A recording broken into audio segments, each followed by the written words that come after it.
Welcome to A Body Like Bruce, and we have found this Black Belt magazine article from early 70s written by Bruce Lee, titled Liberate Yourself from Classical Karate. What is Jeet Kune Do? Bruce Lee was the first to admit that any attempt to crystallize Jeet Kune Do into a written article was no easy task. Perhaps to avoid making a thing out of a process, he had not until then, at the writing of this article, personally written an article on JKD or Jeet Kune Do. Indeed, it was difficult to explain what Jeet Kune Do was or is, although it may be easier to explain what it is not. And he states, let him begin with a Zen story. The story might be familiar to some, but he repeats it for its appropriateness. Look upon this story as a means of limbering up one's senses, one's attitude and one's mind, to make them pliable and receptive. You need that to understand this particular article, otherwise you might as well forget reading any further. A learned man once went to a Zen teacher to inquire about Zen. As the Zen teacher explained, the learned man would frequently interrupt him with remarks like, "Oh, yes, we have that too," and so on. Finally, the Zen teacher stopped talking and began to serve tea to the learned man. He poured the cup full, then kept pouring until the cup overflowed. "Enough," the learned man once more interrupted. "No more can go into the cup." "Indeed, I see," answered the Zen teacher. "If you do not first empty your cup, how can you taste my cup of tea?"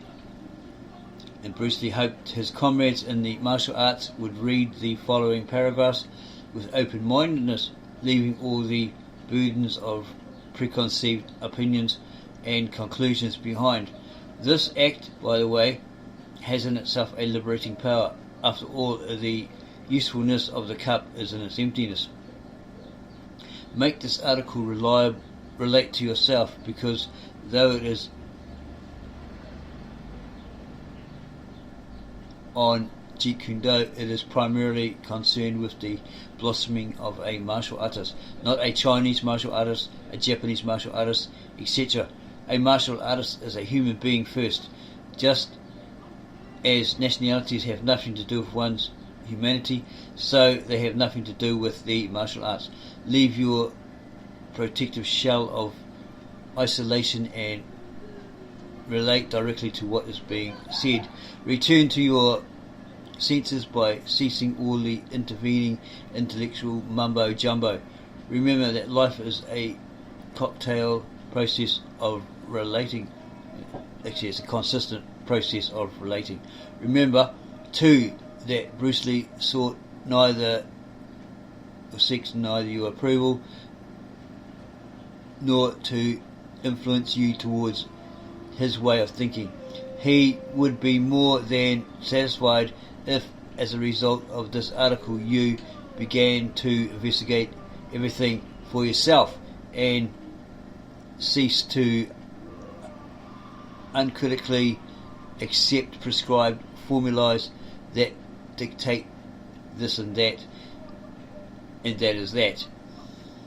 On choiceless observation, suppose several persons who are trained in different styles, martial arts styles, of combative arts, witness an all-out street fight. Bruce Lee is pretty sure that we would hear different versions from each of the stylists. This is quite understandable, for one cannot see a fight or anything else as is, as long as he is blinded by his chosen point of view, i.e. style, and he will view the fight through the lens of his particular conditioning. Fighting, as it is simple and total. It is not limited in your perspective of conditioning.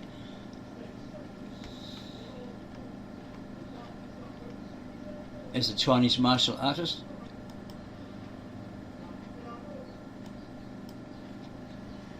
True observation begins when one sheds set patterns, and true freedom of expression occurs when one is beyond systems. Before we examine Jeet Kune Do, let's consider exactly what a classical martial arts style really is.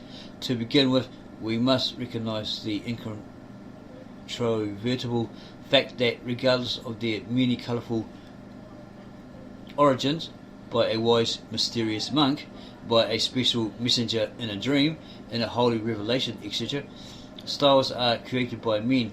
A style should never be considered gospel truth, the laws and principles of which can never be violated.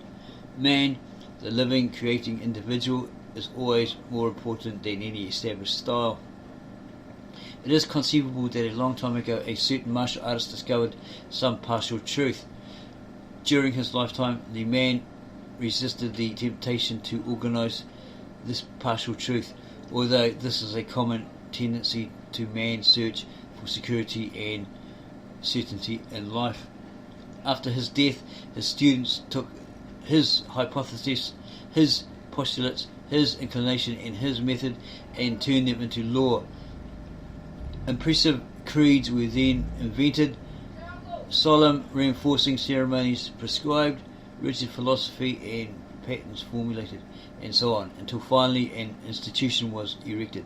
So what originated as soon as one man's institution of some sort of personal fluidity has been transformed into solidified fixed knowledge, complete with organized classified response presented in a logical order. In so doing, the well-meaning loyal followers have not only made this knowledge a holy shrine, but also a tomb in which they have buried the founder's wisdom. But the distortion does not necessarily end here. In reaction to the other's truth, another martial artist or possibly a dissatisfied disciple organizes an opposite approach, such as the soft style versus the hard style, the internal school versus the external school, and all these separative nonsenses. Soon this opposite faction also becomes a large organization with its own laws and patterns. A rivalry begins with each style claiming to possess the truth to the exclusion of all others. At best, styles are merely parts dissected from a unitary whole. All styles require adjustment, partiality, denials, condemnation, and a lot of self-justification. The solutions they purport to provide are the very cause of the problem, because they limit and interfere with our natural growth and obstruct the way to genuine understanding. Divisive by nature, styles keep men apart from each other rather than unite them. Truth cannot be structured or confined. Truth cannot be structured or defined. One cannot express himself fully when imprisoned by a confining style.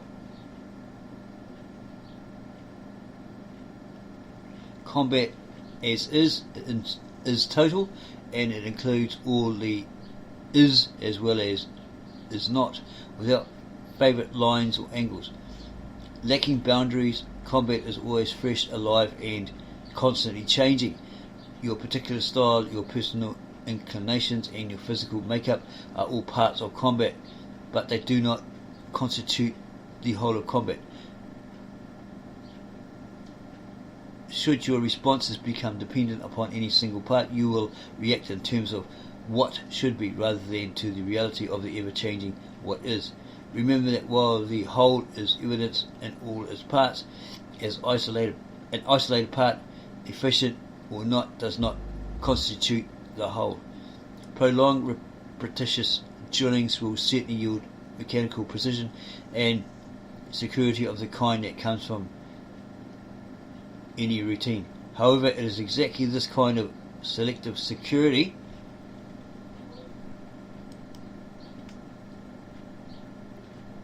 that distinguishes it from this style or that method. On the contrary, Bruce Lee hoped to free his comrades from bondage to styles, patterns and doctrines. What then is Jeet Kune Do. Literally, Jeet means to intercept or to stop. Kune is the fist and Do is the way. The ultimate reality, the way of the intercepting fist. Do remember, however, that Jeet Kune Do is merely a convenient name. Bruce Lee wasn't interested with the term itself. He was interested in its effects of liberation when JKD, or Jeet Kune Do, is used as a mirror for self-examination. Unlike a classical martial art, there is no series of rules or classification of technique that constitutes a distinct Jeet Kune Do method of fighting.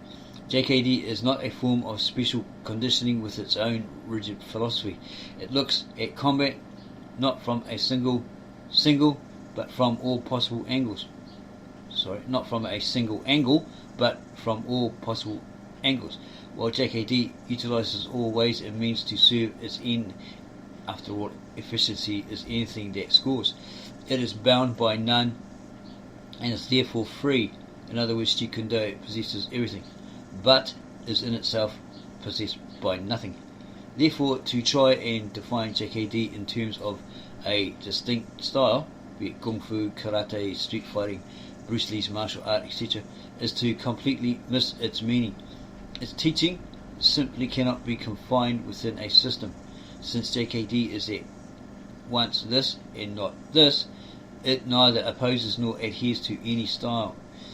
To understand this fully, one must transcend from the duality of for and against into one organic unity which is without distinctions. Understanding of JKD, Jeet Kune Do, is direct intuition of this unity. There are no prearranged sets or kata in the teaching of Jeet Kune Do, nor are they necessary. Consider the subtle difference between having no form and having no form. Consider the subtle difference between having no form and having no form. The first is ignorance. The second is transcendence. Through instinctive body feeling, each of us knows our own most efficient and dynamic manner of achieving effective leverage, balance in motion, economical use of energy, etc. Patterns, techniques, or forms touch only the fringe of genuine understanding. The core of understanding lies in the individual mind, and until that is touched, everything is uncertain and superficial. Truth cannot be perceived until we come to fully understand ourselves and our potentials. After all, knowledge in the martial arts ultimately means self-knowledge. At this point you may ask, how do I gain this knowledge? That you will have to find out all by yourself. You must accept the fact that there is no help but self-help. For the same reason, Bruce Lee could not tell you how to gain freedom, since freedom exists within you. He could not tell you how to gain self-knowledge. While he could tell you what not to do, he couldn't tell you what you should do, since that would be confining you to a particular approach. Formulas can only inhibit freedom. Externally dictated prescriptions only squelch creativity and assure mediocrity. Bear in mind that the freedom that accrues from self-knowledge can not be acquired through strict adherence to a formula or formulae. We do not suddenly become free, we simply are free. Learning is definitely not mere imitation, nor is it the ability to accumulate and regurgitate fixed knowledge. Learning is a constant process of discovery, a process without end. In Jeet Kune Do, we begin not by accumulating, but by discovering the cause of our ignorance, a discovery that involves a shedding process. Unfortunately, most students in the martial arts are conformists. Indeed, of learning to depend on themselves for expression, they blindly follow their instructors, no longer feeling alone and finding security in mass imitation. The product of this imitation is a dependent mind.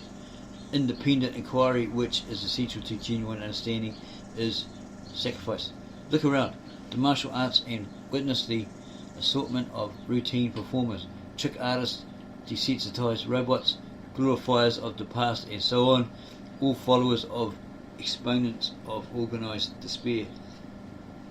How often are we told by different sensei or masters that the martial arts are life itself, but how many of them truly understand what they are saying? Life is a constant, truly understand. Life is a constant movement, rhythmic as well as random. Life is constant change and not stagnation. Instead of choicelessly flowing with this process of change, many of these masters, past and present, have built an illusion of fixed forms, rigidity, subscribing to traditional concepts and techniques of the art, solidifying the ever-flowing, dissecting